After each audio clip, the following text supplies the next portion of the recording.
자, 제가 읽도록 하겠습니다. 네 형제가 죄를 범하거든 가서 너와 그 사람과만 상대하여 공고하라. 만일 들으면 네가 네 형제를 얻은 것이요, 만일 듣지 않거든 한두 사람을 데리고 가서 두세 증인의 입으로 말마다 확증하게 하라. 만일 그들의 말도 듣지 않거든 교회의 말하고 교회의 말도 듣지 않거든 이방인과 세리와 같이 여기라. 진실로 너희에게 이르노니 무엇이든지 너희가 땅에서 매면 하늘에서도 매일 것이요, 무엇이든지 땅에서 풀면 하늘에서도 풀리리라. 진실로 다시 너희에게 이르노니 너희 중에 두 사람이 땅에서 합심하여 무엇이든지 구하면 하늘에 계신 내 아버지께서 그들을 위하여 이루게 하시리라. 두세 사람이 내 이름으로 모인 곳에는 나도 그들 중에 있느니라. 아멘. 예, 오늘 귀한 목사님께서 우리 하누리 교회 또 우리 마하나임 청년부에 말씀을 전해주시러 오셨습니다. 우리 목사님은 박두진 목사님이신데요, 도시교회 분립개척 사역을 하시는 CTC 코리아 이사로 역임 중에 계시고 예수다솜교회를 담임하고 계십니다. 한국에서 귀한 발걸음을 해주셨는데, 우리 이제 앞에 계신 분이 목사님이시고, 우리 저 맨 뒤에 보면 의진이하고 유중이 사이에 계신 분이 목사님 사모님이십니다. 사모님 잠시만 일어주시면 좋겠습니다. 우리 두 분 오셨는데 우리 감사와 환영의 박수를 한번 보내면 좋겠습니다. 예, 우리 목사님 나오셔서 귀한 말씀 전해주실 때 여러분 많이 은혜 받는 시간 되길 바랍니다.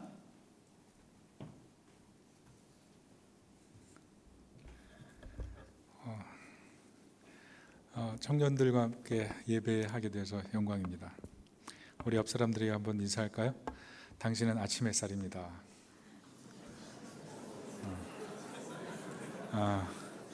그러면 다시 한번 또 인사해 볼까요? 아주 싫어하는 것 같아서 다시 한번 하겠습니다. 옆 사람들에게 인사할게요. 너의 눈동자에 내가 있어.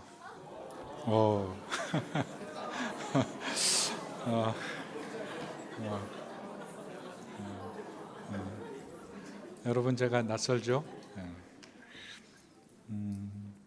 박준이 누구예요? 준이 엄마의 교회 오빠.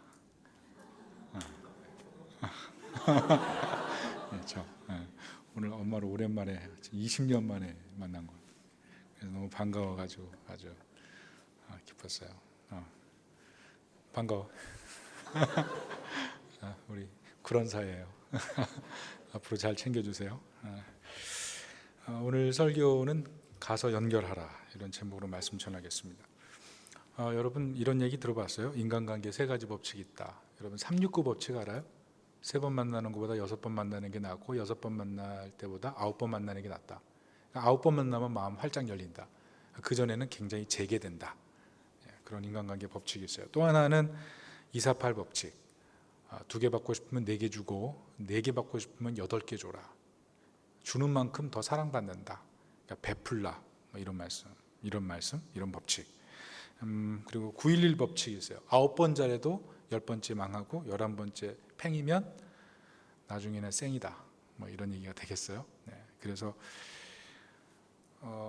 우리가 참 인간관계 맺는 게 쉽지 않은 것 같아요. 그러니까 이런 법칙이 나왔겠죠. 제가 아는 어떤 분 사업체 운영 잘하고 있었는데 직원 사이도 좋았는데 그 직원 퇴직하고 나서 사장 험담을 그렇게 하고 다니고 인터넷에 댓글로 악플 남기기 시작했어요. 그러니까 그 회사가 어느 정도 사업체였는데 굉장한 어려움을 부침을 경험하는 걸 봤어요.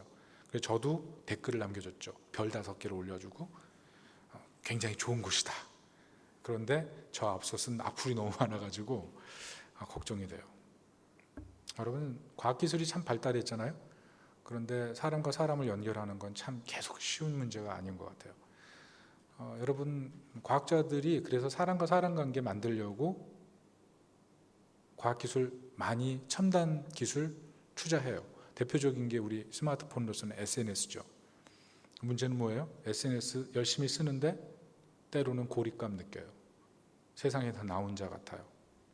때로는 SNS에 올리는 거 그냥 거짓된 나를 올리는 것 같아요. 어떤 사람은 아이디도 3개 가지더군요. 좋은 나, 나쁜 나, 사악한 나, 이래가지고 사악한 나는 아주 험한 말 올리고 좋은 나는 사람들에게 아주 좋은 말만 쓰고. 여러분은 어떻습니까? 첨단 기술이 발달하지만 사람과 사람과의 사이를 연결하는 건 굉장히 어려운 일 같아요. 특별히 갈등이 생길 때. 갈등이라는 게 갈나무, 등나무 서로 거꾸로 올라가잖아요. 그래서 나무 하나 타고 올라가면 그 나무 죽잖아요. 그런 것처럼 우리 삶에 갈등이라는 문제가 다가왔을 때 그 문제를 잘못 해결하면 친구도 잃고 직장도 또 학교도 그런 것에 고립감 많이 느끼죠. 어떻게 생각하세요? 나는 사람과 잘 연결되어 있는가? 로토루아에 갔어요.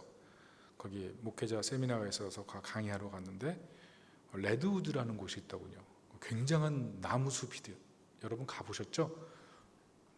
가보셨죠? 네, 저는 3번 가봤어요. 이번에 너무 좋아서 이틀째 3번 갔어요. 그래서 나무 위로 10m 위에 다 이렇게 올라가게 해놨더라고요. 올라가서 그 나무를 타고 연결하는 다리를 쭉 다녔더니 정말 막 너무 좋은 거예요. 그래서 계속 갔어요. 밤에도 가고 아침에도 가고 계속 목사님 데려다 달라고. 세상에 이런 목사님 있냐고, 왜 이렇게 나무를 좋아하냐고. 왜 제가 갔을까요? 나무도 아름다웠지만 나중에 그 위에 올라가서 연결된 그 자리를 지나갈 때마다 굉장히 그곳이 더 아름답게 느껴지더라고요. 여러분, 연결될 때 아름다움 느낍니다. 사람과 사람이 잘 연결됐을 때 행복해요. 가정에도 엄마 아빠가 잘 연결되어 있으면 그날 해피하잖아요. 근데 혹시라도 그날 문 열고 들어왔는데 분위기 약간 싸해요. 그러면 약간 우리 마음 울적해지잖아요. 그냥 괜히 방 안에 들어가서 음악 틀어놓고 괜히 우수해졌는 게 참 우리죠. 이 연결이라는 건 사실 우리의 삶을 굉장히 행복하게도 만들고 때로는 굉장히 불행하게도 만드는 힘이 있습니다. 오늘 본문의 얘기가 그런 얘기예요. 갈등과 부침을 겪고 있는 사람, 연결이 끊어져서 고통당하는 사람, 그 사람들에게 주님이 주시는 말씀이에요. 그 사람의 관계를 회복하라는 거죠. 회복하라. 문제는 부침을 겪고 있다고 나 부침이 있어요 라고 쉽게 얘기하는 사람 별로 없다는 거죠. 때로는 부침을 겪게 한 어떤 한 사람에 대한 복수심과 배신감 때문에 한 사람을 굉장히 멀리하고 싶고 다시는 얼굴 쳐다보고 싶지 않은 그런 경우도 생겨요. 청년사역 저도 오래 했는데 목사님 마음에 안 들어요. 그럼 저 끝에 앉아가서 요러고 설교 듣죠. 해봐 이렇게 그런 친구도 있어요. 또 어떤 친구 앞에서 인사하지만 속으로는 멍이 들었는데 그 멍을 표현하지 못한 채 그렇게 계속 시간을 보내는 친구도 있고, 어느 날 그 얘기를 들었을 때 얼마나 마음이 아픈지. 숨기고 싶은 사람, 때로는 그 갈등의 원인을 해결하지 못한 채 그냥 다른 사람에게 덮어 씌우면서 당신 탓이야라고 그냥 해버리는 경우도 많고요. 문제는 고통은 가중된다는 거예요. 풀리지 않은 채. 여러분, 사회보장제도가 굉장히 좋아지잖아요. 특별히 뉴질랜드는 굉장히 좋더라고요. 그리고 나이 들어서 굉장히 해피하게 사는 것 같은데, 우리가 이 뉴질랜드에 살면서도 사회보장제도가 그렇게 좋아도 빈틈이 있잖아요. 그죠? 그 빈틈 속에서 절망해가는 그 사람들 있어요. 저도 뉴질랜드 분들 예전에 많이 만났는데 뭐 지겨운 천국이래나? 그러면서 저한테 목사님 상어를 잡았어요. 목사님 오늘은 뭐 어디 해변을 갔는데 뭐 참 너무 좋더라고요. 그래서 저는 굉장히 해피한데 나 가보고 싶어 이랬거든요. 그리고 나서 이제 오랜 세월이 와서 또 가보니까 너무 좋은데 현재 있는 사람들은 그렇지 그 행복을 느끼지 못하는 거죠. 그 친구도 그랬어요. 뭐 지겨운 천국. 왜 그럴까요? 결국 연결의 문제예요. 자연과 내가 아름답게 연결되어 있으면 행복하잖아요. 사람과 내가 온전히 연결되어 있으면 행복하잖아요. 근데 여기서 빈틈이 발견하는 거죠. 근데 이 빈틈이 너무 커지면 이게 나를 고사시키는 거예요. 그래서 사실 갈등의 문제를 해결하지 못하고는 우리 삶의 미래를 뻗어나가는 게 굉장히 어려운 거죠. 내면적인 갈등, 외면적인 갈등, 이것을 잘 해결할 때 사실은 우리 앞에 다가서는 여러 거센 파도들을 잘 헤쳐나갈 수 있는 지혜가 생기는 거죠. 오늘 예수님께서는 그런데 아주 흥미로운 얘기를 하시는데, 예수님의 포커스가 두 쪽에 있어요. 첫째는 억울한 피해자, 갈등으로 인해서 억울한 피해자, 그 사람의 회복을 얘기하세요. 첫 번째는. 그런데 두 번째 얘기하는 대상은 누구냐 하면 고통을 심은 그 사람까지 회복시키는 것이 하나님의 질서라는 거죠. 나를 힘들게 한 그 사람에게 다가가서 그 사람과 내가 회복되게 만드는 것, 거기까지 예수님께서 말씀하시면서 갈등을 해결하라 이렇게 얘기하신다는 거죠. 이게 상당히 어려운 얘기일 수가 있어요. 왜냐하면 갈등이라는 게 쉽게 넘어갈 수 없는 담일 수 있거든요. 15절에 이런 말씀이 있어요. 만일 들으면 내가 내 형제를 얻는 것이요. 여기에 오늘 말씀의 핵심이 있습니다. 이 말씀이 처음부터 끝까지 가는 거예요. 잘 들어보세요. 자, 만일 들으면 내가 내 형제를 얻은 것이요 그랬거든요. 여기서 얻다라는 단어가 구원하다는 단어인데 헬라어로 케르다이노예요. 다시 말해서 나에게 해꾸지를 하고 내 마음을 실망시키고 내 마음을 아프게 했다라도 그 사람을 하나님의 형상으로 보고 하나님의 특별한 계획이 있는 사람으로 보고 그 사람과의 관계를 회복시키기 노력하는 것, 그게 하나님이 원하는 뜻이라는 거죠. 오늘 본문에 보면 15절, 16절, 17절 세 가지 방향으로 얘기해요. 이 세 가지 방향이 뭐냐면 첫 번째는 가서 1대1로 부딪혀서 문제를 갈등을 해결하라. 자, 15절 같이 한번 읽어볼게요. 15절 시작. 내 형제가 죄를 범하거든 가서 너와 그 사람과만 상대하여 권고하라. 만일 들으면 내가 내 형제를 얻은 것이요, 얻은 것이요, 케르다이노 구원하라 이렇게 얘기하고 있어요. 그런데 여기 보면은 권고하라 그랬잖아요. 권고하라. 그 사람과만 상대하여 권고하라. 이게 헬라어로 엘렌코예요. 엘렌코라는 말은 뭐냐 하면 그 사람으로 하여금 죄가 있더라도 깨닫고 하나님의 자녀임을 확신하고 돌아오게 만들라. 1대1로 만나서 그 일을 하라는 거예요. 그 일을 하라는 거예요. 갈등 가운데 고통 가운데 있는 그 사람으로 하여금 다시 하나님 나라의 기쁨을 맛볼 수 있도록 가서 도와주라는 거죠. 1대1로. 그런데 재밌는 건 주석 보면요, 찾아가는 이 사람이 누구냐면 피해자예요. 이건 좀 힘든 문제예요.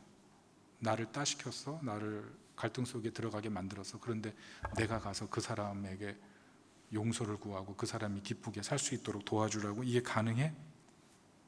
그런데 성경은 그것이 가능하다고 얘기해요. 왜 그런지를 들어보세요. 자, 두 번째 예수님의 포인트는 16절이에요. 16절을 같이 한번 읽어볼게요. 시작. 만일 듣지 않거든 한두 사람을 데리고 가서 두세 증인의 입으로 말마다 확증하게 하라. 자, 이 말은 어떤 형제의 허물이 있고 갈등 속에 있다면 그 문제 그냥 오래 끌지 말고 빨리 가서 도와주라는 거예요. 근데 혼자 가지 말고 이때는 좀 두 사람 가서 도와주라는 거예요. 특별히 이렇게 여러 사람 데리고 가야 되는 이유가 뭐예요? 갈등의 문제에 있어서 누가 원인 제공을 했고 누가 잘못했는지를 여러 증인이 가서 분명하게 얘기해 주라는 거예요. 분명하게. 그래서 명명백백하게 얘기해 주라는 그런 의미가 있어요. 그리고 또 하나는 무엇이냐면 어떤 실수를 했을 때 그 실수 때문에 가중처벌 받지 않도록 하라는 거예요. 우리는 어떤 사람이 실수하면 그 사람에 대한 사회적 편견이 생깁니다. 고정관념이 확 생길 수도 있어요. 그래서 그 사람을 이해하는 방식이 그 사람의 실수뿐만 아니라 그 사람의 바운더리에 있는 모든 정보를 취합해서 그 사람을 완전히 이상한 사람으로 만들기도 하거든요. 그렇게 하지 말라는 거예요.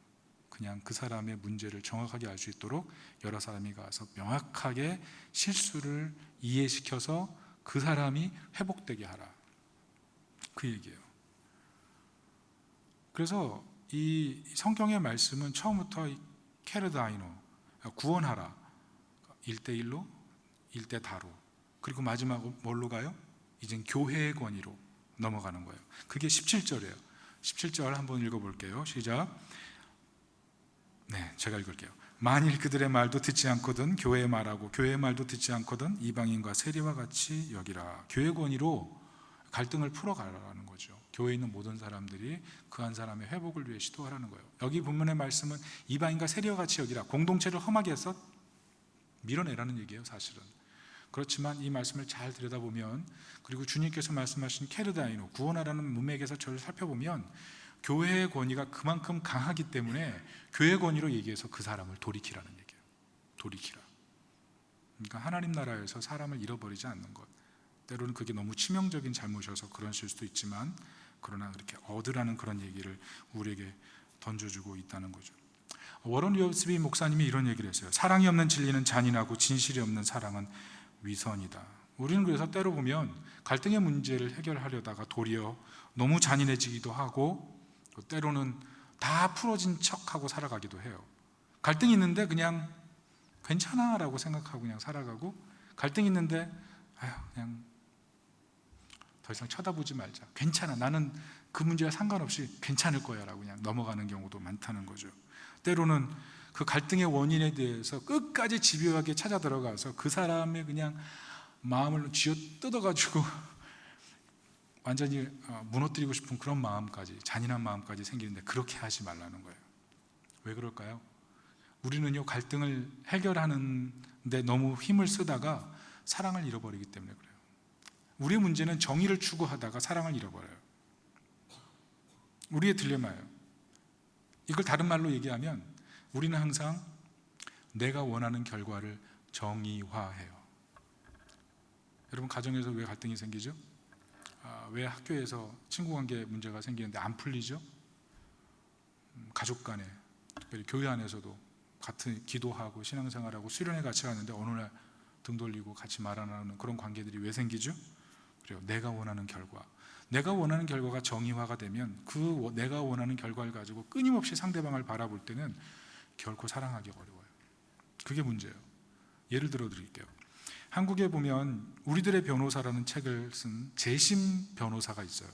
박준영 씨인데 이분이 누명을 쓰고 억울하게 감옥에 간 많은 사람들을 건져냈어요. 별로 감동이 없어요?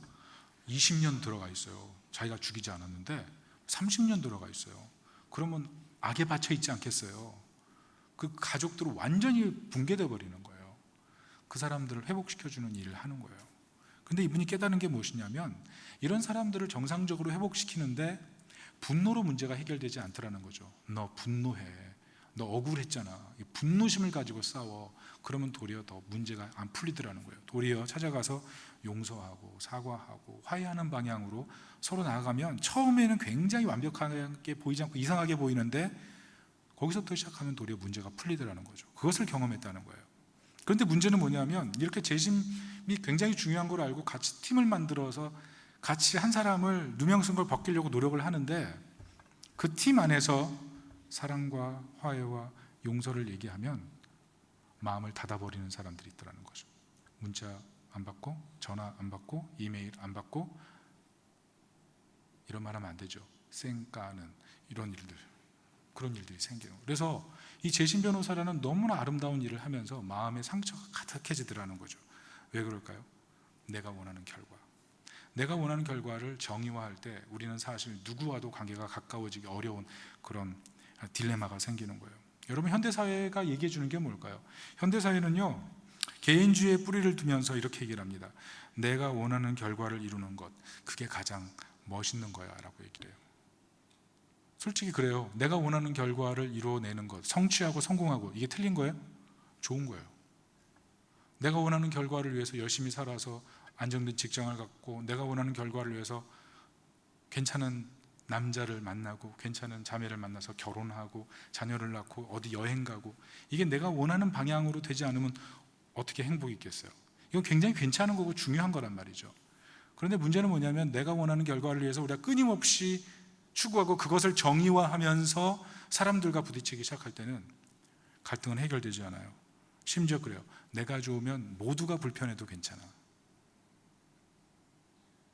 내가 원하는 기준을 지키지 않으면 모두 다 나를 좋아하지 않는 거야. 이런 생각까지 하게 되죠. 다시 말해서 내가 원하는 결과가 신앙의 수준에 올라가 있는 거예요. 신앙의 수준에. 내가 원하는 결과, 그걸 정의화하고 신앙의 수준에 올려놔서 그걸 건드리면 가만히 있지 않는 거죠. 그게 위험하다는 거예요. 결국 뭐가 돼요?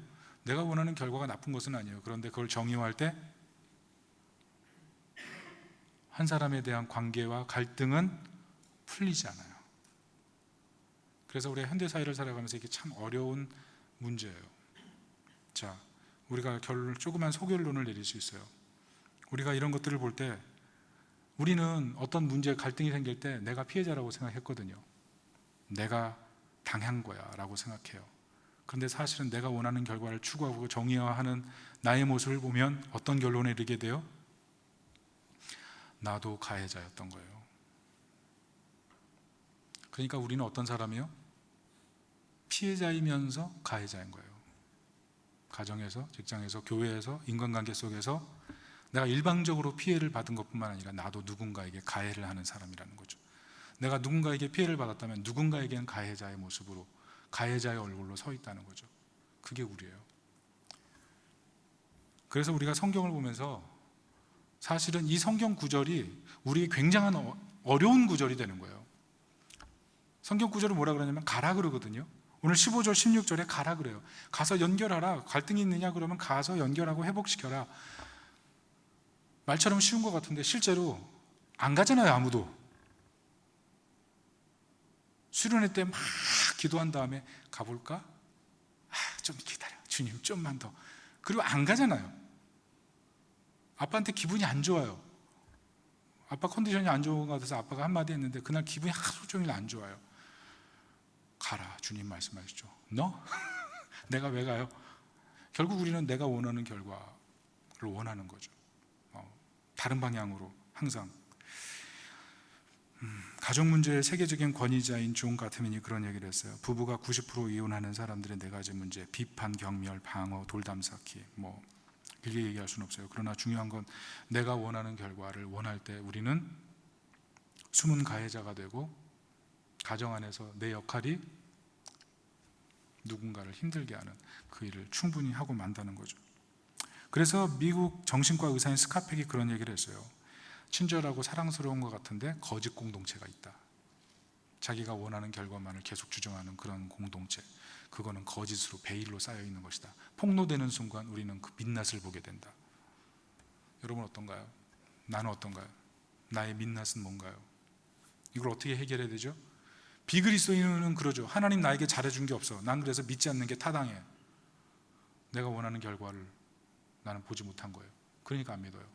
그리스도인은 어떻게 하죠? 내가 원하는 결과 이웃을 통해서 얻지 못해요. 그러니까 이웃과 담 쌓는 게 정당해요. 그리스도인도 비그리스도인도 사실 이 갈등의 문제에 있어서는 잘 해결하지 못해요. 이 갈등의 문제가 어려운 거예요. 그런데 오늘 예수님께서는 가라 얘기하시는 거죠. 가라. 자, 그럼 우리는 어떻게 갈 수 있을까요? 어떻게 갈 수 있을까요? 그냥 가라 했으니까 가가지고 서가지고 쳐다보고만 있으면 문제가 해결되나요? 자, 그래서 우리는 이 본문을 통해서 딜레마를 발견하게 되고 정말 도움을 필요로 하게 되죠. 어떻게 갈 수 있죠? 어떻게? 그것은 이 본문에 나와 계신, 이 본문을 얘기하시는 주인공 예수 그리스도, 그분이 하신 일을 바라볼 때 우리가 갈 수 있다는 거예요. 여러분, 예수님 하신 일이 뭐죠? 예수님 하신 일이 우리의 구원을 위해 세상에 오신 거잖아요. 그분이 케르다이노예요. 그분이 세상에 1대1로 오셨어요. 1대 다로 온 게 아니라 1대1로 누구나에게 오셨어요. 그리고 회복할 수 있도록 도우시는 분이라는 거죠. 그런데 돕기 위해서 하신 일은 자신이 피해자로 죽으신 거예요. 여러분, 피해자로 예수님 죽으셨어요. 피해자로. 우리가 그것을 잘 이해해야 돼요. 에베소서 2장 14절에 보면 이렇게 나와요. 그는 우리 화평이신지라 둘로 하나를 만드사 원수된 것 중간에 막힌 담을 자기 육체로 하시고 원생 관계를 끊으시고 연결하기 위해 예수님 죽으셨다는 것. 그게 복음이에요. 마치 털강자 앞에서 잠잠한 양같이 예수님께서 죽으셨다. 그게 이사야 900이죠. 여러분, 법대로 하면요 가해자가 망해야 돼요. 예수님 심판자로 세상에 오셨잖아요. 사랑으로 갖고 오셨지만 그 사랑의 왕은 정의의 왕이시기도 하거든요. 그 앞에서 모두 멸망해야 돼요. 갈등을 일으킨 모든 사람들은 죽어야 돼요. 그런데 복음이 무엇이냐면 예수님께서 가해자를 위해 자신을 내어주시고 가해자를 하나님의 자녀로 바꾸시잖아요. 자기의 자녀됨을 가해자에게 물려주시고 가해자의 그 악함을 자기가 스스로 짊어지고 피해자가 되셔서 죽으신 사건, 그게 복음이거든요. 무슨 말이에요? 결국 내가 원한 결과 때문에 예수님 죽으셨어요. 그게 복음이에요. 피해자이면서 가해자인 우리 때문에 예수님 이 땅에 오시고 죽으셨다는 거예요. 그래서 복음이 무엇이냐면 우리 같은 가해자를 위해서 예수님께서 하나님의 원수가 되어 죽으신 사건이에요. 하나님과 단절되어 버렸어요. 영혼이 끊어져 버렸어요. 그렇지만 가해자가 되어서 이 땅에서 하나님의 뜻대로 살지 않으면서 갈등을 그대로 매개로 하고 그냥 살아가는 하나님과 끊어진 사람들과의 관계는 예수님께서 하나님과 연결시켜 버렸죠. 그게 복음이에요. 그래서 복음 안에서 우리가 깨닫게 되는 것은 내가 가해자였네요. 내가 가해자. 예수님 나 때문에 죽으셨네요. 나 때문에. 그래서 복음을 통해서 발견하게 되는 것은 무엇이냐면 내게 피해를 주고 나를 가해한 사람들을 다시 바라보게 되는 거죠. 예수님 만약 피해자로 오셔서 가해자를 위해 죽으셨다면 나는 피해자라고 생각했는데 내가 사실 예수님을 십자가에 못 박은 가해자라고 하면 내가 어떤 사람이 돼야 돼요? 용서받았기 때문에 용서하는 사람이 돼야 되는 거죠. 내게 피해를 줬던 그런 사람들을 생각하면서 그 사람들 도저히 못 잊어 이렇게 생각할 그때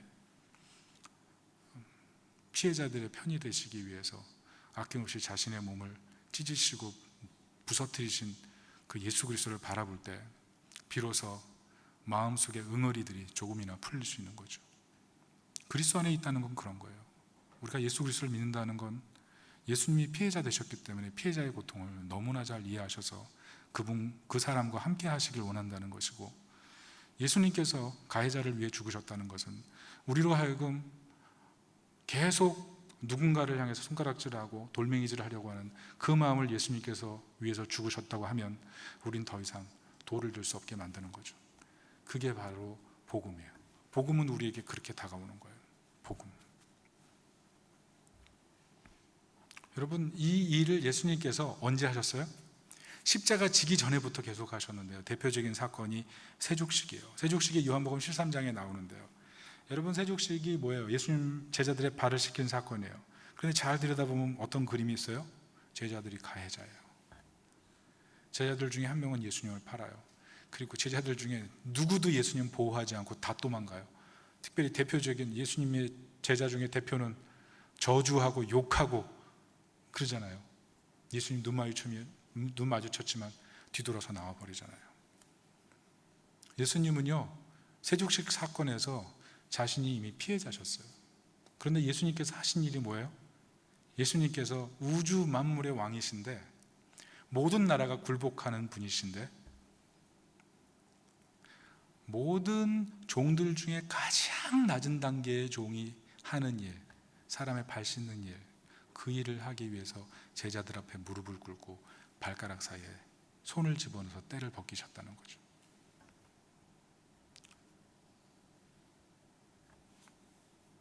그게 예수님 하신 일이에요. 왜요?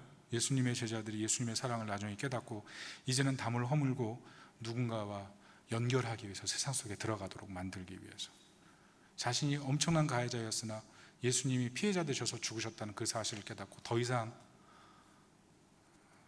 예수님의 제자 아님으로 살 수 없게 되고, 이제는 예수님의 제자로서 도리어 가해자를 위해 살아가는 거죠. 여러분, 생각해 보세요. 복음이 들어올 때 사람은 참 놀라운 변화를 일으켜요. 로마 아시죠? 로마가 얼마나 타락한 동네인 줄 아시죠? 굉장히 타락하고 아주 무자비한 곳이에요. 똘레랑스, 관용이 있었죠. 그렇지만 그 관용은 그냥 어쩌다 있는 거예요. 사실은 그냥 이 계급 사회 속에서 예수님을 믿는 사람들은 그냥 원형 경기장에 모아놓고 다 죽이는 게 그들의 관용이었어요. 그런데 기독교인들이 어떻게 하죠? 자기를 찌르는 칼, 자기를 잘라내는 칼, 자기를 찌르는 창, 그 앞에서 어떻게 해요? 가해자인 그들을 용서하잖아요. 그게 로마를 변화시킨 거예요. 여러분, 대동강에서 토마스 선교사님이 한반도에 들어와서 야소 복음 전하려고 들어왔는데 전도 못했어요. 그냥 대동강변에 내려와서 칼 맞아 죽었어요. 근데 칼 찌르는 가해자에게 마지막 준 선물이 성경책이죠. 그런데 그 성경책 선물로 받고 그 사람이 집에 가서 갈갈이 찢어가지고 집 다 내벽에 발랐어요. 벽지로 썼어요. 근데 누워서 뒹굴뒹굴 하다가 한글 찾아 읽다가 예수님 영접했죠. 여러분, 우리가 어떤 사람을 용서하고 어떤 사람을 받아들이는 것은 우리 본성으로 할 수 있는 일이 아니에요. 그러나 우리는 할 수 없지만 우리를 위해 죽으신 그분이 피해자를 대변하고 가해자를 살리기 위해서 이 땅에 오셔서 자기 자신을 그렇게 다 내어주신 분이라고 하면 우리도 생각이 달라지는 거죠. 우리도. 우리도 달라질 수 있는 거예요. 여러분 생각해 보세요. 나는 분노로 마음 닫고 사는 사람인지, 아니면 내가 정의라고 주장하는 사람인지, 아니면 내가 원하는 결과를 계속 누군가에게 요구하는 사람인지, 그랬을 때 마음이 풀어지는 사람인지, 그때 갈등이 해결됐나요? 갈등을 해결하는 것은 결코 쉬운 문제가 아니에요. 그러나 예수 그리스도께서 이 땅에 오셔서 가해자이면서 피해자이면서 피해자이면서 가해자인 우리를 위해서 이 땅에 오셔서 죽으신 그 사건을 바라볼 때 우리는 비로소 내 마음속의 응어리들을 내려놓고 그분과 같이 걸어갈 수 있는 거죠. 우리는 그래서 복음 안에서 이 하나님의 사랑이 얼마나 놀라운지를 알게 돼요. 내가 잘한 게 하나도 없는데, 내가 일방적인 사실은 가해자였는데 그냥 그것을 알기도 전에 이 땅에 오셔서 나를 위해 죽으신 것, 그게 복음 얘기거든요. 맥스 루케도 목사님이 이런 얘기를 했어요. 관계의 성공은 죄 있는 쪽이 벌을 받아서가 아니라 죄 없는 쪽에서 베푸는 긍휼 때문이다. 죄 없는 쪽에서 베푸는 긍휼. 우리는 그렇게 생각하잖아요. 죄 있는 쪽이 벌을 받아야 모든 게 풀린다라고 생각하잖아요. 그런데 복음은 반대의 얘기를 해요. 죄 없는 쪽에서 긍휼을 베풀어라. 어떻게 가능해요? 예수님의 십자가, 그 안에서 내가 피해자이면서 가해자였다는 사실을 깊이 깨닫는 그 사람이 사실은 가서 연결할 수 있는 거예요. 우린 연결할 능력이 없는데 그 십자가의 은혜를 발견할 때 우리는 그 십자가 앞에서만 누군가에게 가서 연결하는 사람이 될 수가 있는 거예요. 분명히 여기 계신 분 중에 그 갈등의 문제 그냥 유지시키고 싶은 사람이 있을 거예요. 가고 싶지 않은 사람, 만나고 싶지 않은 사람, 받아들이고 싶지 않은 사람, 그러면서도 연결이 끊어져서 계속 고통스러운 그런 마음을 갖고 있는 사람, 다양한 마음이 있겠죠. 어떻게 해야 될까요? 예수님의 십자가를 바라보는 거예요. 그리고 그 십자가를 바라보는 가장 큰 동기가 이겁니다. 바라보게 하는 힘. 그게 19절 20절이에요 우리 19절 20절을 같이 한번 읽었으면 좋겠는데요. 자막이 있었으면 없나요? 네, 그러면 제가 여러분 같이 있죠? 스마트폰 같이 한번 읽어볼까요? 같이 읽습니다. 19절 20절 시작. 진실로 다시 너희에게 이르노니 너희 중에 두 사람이 땅에서 합심하여 무엇이든지 구하면 하늘에 계신 내 아버지께서 그들을 위하여 이루게 하시리라. 두세 사람이 내 이름으로 모인 곳에는 나도 그들 중에 있느니라. 여러분, 두 사람이 땅에서 합심하여 기도해요. 이거 그냥 우리는 합심 기도로 생각하잖아요. 물론 맞아요. 이런 기도도 있어요. 그런데 한 사람은 피해자고 한 사람은 가해자면 어떻게 되는 거죠? 피해자인 사람은 피해를 회복해 주세요. 가해인 사람은 이 지긋지긋한 상황에서 벗어나고 싶어요. 이렇게 기도를 하겠죠. 이렇게 기도할 수 있어요. 그런데 오늘 본문을 잘 들여다보면 이 세상에 있는 이 고통당하는 사람을 위해서 십자가에 죽으신 예수 그리스도, 그분의 죽으심을 바라보기 위해서 기도하면서 나가는 그 사람은 기도를 통해서 예수님을 만나고, 가해자와 피해자의 사람은 서로 가서 결국 연결하게 되는 거예요. 이게 사실 두세 사람이 기도하는 중에 내가 함께 있다는 얘기예요. 이해되시죠?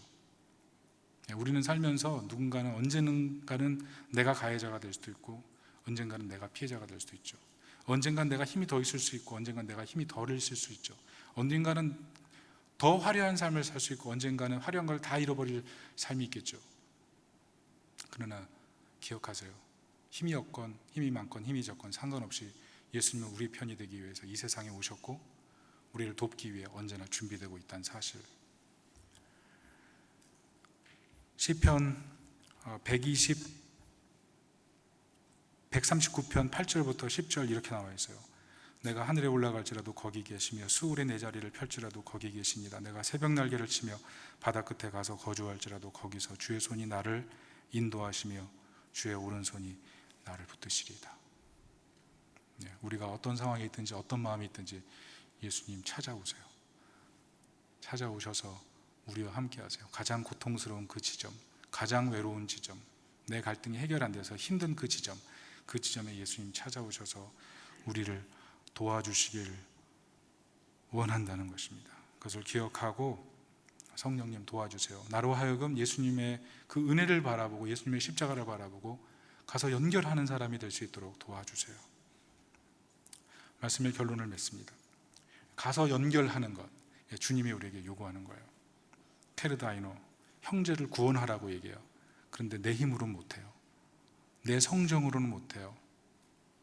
오직 피해자로 이 땅에 오셔서 가해자를 위해서 죽으신 예수 그리스도를 바라볼 때만 우리는 누군가를 용서하고 이해하고 그 사람을 위해 기도할 수 있는 거예요. 그리고 성령의 인도하심을 따라서 다가가서 회복하고 하나님 나라를 세울 수 있는 거예요.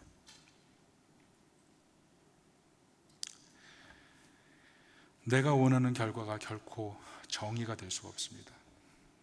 오직 그리스도가 죽은 그 자리에서 정의가 완성되고 예수 그리스도가 죽은 그 자리에서만 진정한 사랑은 시작될 수가 있어요. 여러분, 예수 그리스도의 십자가, 우리를 위해 피 흘리시고 죽으신 그분이 달린 그 십자가를 바라볼 때 우리는 그제서야 진정한 사랑과 정의를 추구하며 세상을 살아갈 수가 있는 거예요. 모든 끊어진 관계들은 그리스도 안에서 연결되고, 모든 묶인 것들은 그리스도 안에서 해결되고, 모든 상처는 그리스도 안에서 치유되고, 모든 아픔은 그리스도의 은혜와 자비 가운데 다시 건강한 모습으로 일어나는 거예요. 여러분, 그리스도를 바라보십시오. 나를 바라보지 말고, 내가 원하는 결과를 바라보지 말고, 주님이 원하시는 소리를 따라서, 주님의 음성을 따라서 가다 보면 거기에 다시 회복이 있어요. 사랑이 있어요. 재출발이 있어요. 하나님이 우리에게 준비하신 선물을 붙들게 돼요. 저는 여기 계신 우리 모든 청년들 설교하게 돼서 너무 영광이에요. 그런데 여러분에게 진정한 영광은 우리를 위해 이 세상에 오셔서 우리를 위해 아낌없이 생명을 주시고 우리와 영원토록 동행하시면서 우리 인생의 갈등에 문제가 있을 때마다 같이 하시기로 작심하시고 생명을 버리신 그분을 붙들고 사는 것, 그게 우리 인생의 최고의 영광이라는 사실, 그것을 기억하면서 이 땅을 살아갈 수 있기를 예수님의 이름으로 축원합니다. 아멘. 우리 같이 한번 기도할까요?